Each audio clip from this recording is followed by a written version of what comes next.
आलात मौसीकी कब ईजाद हुए और ये किन इर्तिकाई मराहिल से गुजर कर अपनी मौजूदा शक्ल तक पहुँचे।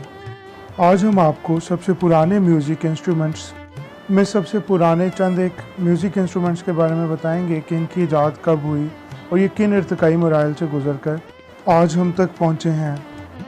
वीडियो के आखिर तक हमारे साथ रहिएगा, स्पेशली फॉर म्यूज़िक लवर्स ये वीडियो बहुत इंटरेस्टिंग होने वाली है।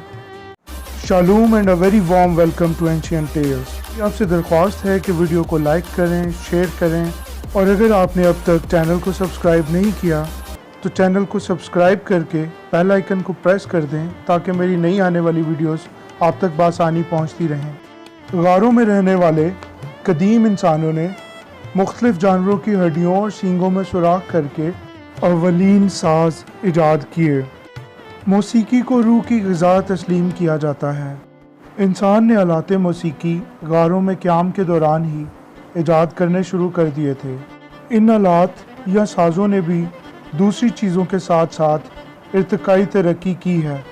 तकरीबन 3000 कबल मसीह तक ऐसे आलात मौसीकी या साज़ वजूद में आ चुके थे जिनकी कोई ना कोई शक्ल आज भी राइज है।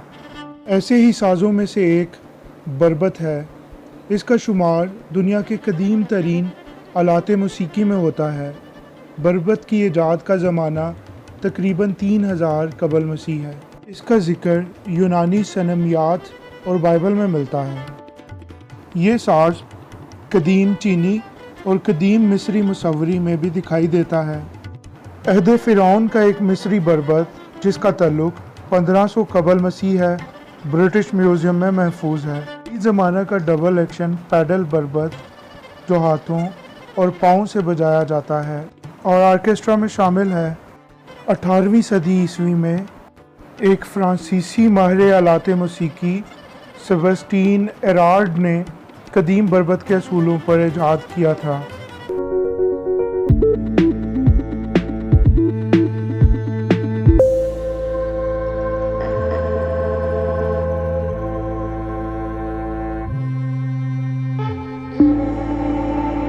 और या इसी किस्म के दूसरे तारों वाले हाथ से बजाए जाने वाले आलात मौसीकी बरबत के असूलों पर अज़मना अवस्था में ईजाद हुए।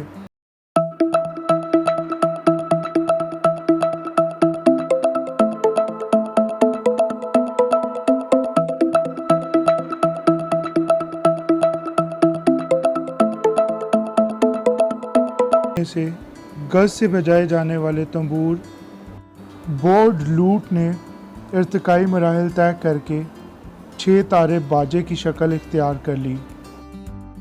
बाद अज़ां इसने मौजूदा वायलिन की शक्ल इख्तियार की। वायलिन फ़्रांस में 1529 ईस्वी के करीब ईजाद हुआ था। वायलिन बनाने के फ़न ने तकरीबन 18वीं सदी में अरूज हासिल किया। ये अरूज वायलिन को एंटोनियो स्ट्राडिवेरी के हाथों नसीब हुआ। मुंह से बजाए जाने वाले आलात मौसीकी की ईजाद का ताल्लुक़ इससे भी कदीम ज़माने से है। जाता है कि अव्वलीन मुंह से बजाए जाने वाले आलात मौसीकी हज़ारों साल कबल मसीह ईजाद हो चुके थे। गारों में रहने वाले कदीम इंसानों ने मुख्तलिफ़ जानवरों की हड्डियों और सींगों में सुराख करके अवलीन साज़ ईजाद किए थे। ऐसे कई अवलीन साज़ मुख्तलिफ़ मकामात की असरियाती खुदाइयों से दरियाफ़्त हुए हैं। इसके बाद में अवलीन मुहज़्ज़ब इंसानों शुमेरियों और मिस्रियों की कई बांसुरियाँ जिनका तल्लुक़ 3000 कबल मसीह से है दरियाफ़्त हो चुकी हैं। मुँह से बजाए जाने वाले ऐसे ही आलात मौसीकी इर्तिकाई मराहिल तय करके हम तक पहुँचे हैं।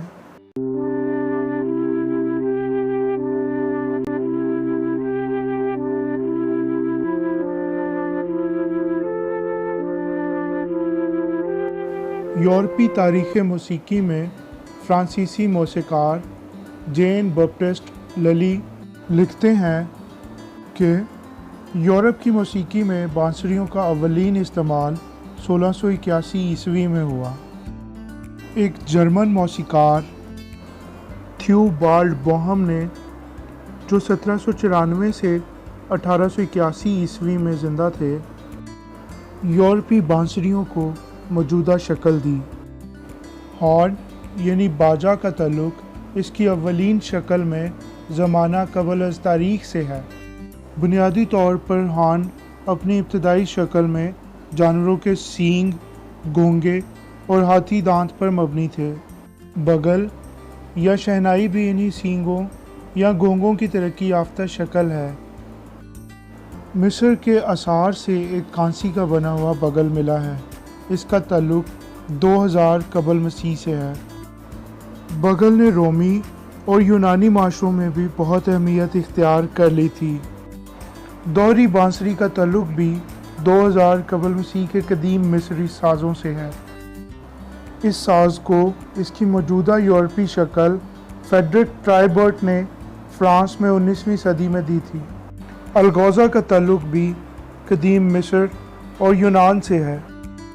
इसे जर्मनी के शहर नॉर्मबर्ग में क्रिस्टोफर डीनर ने 1670 के लगभग यूरोप में मुतारिफ़ करवाया।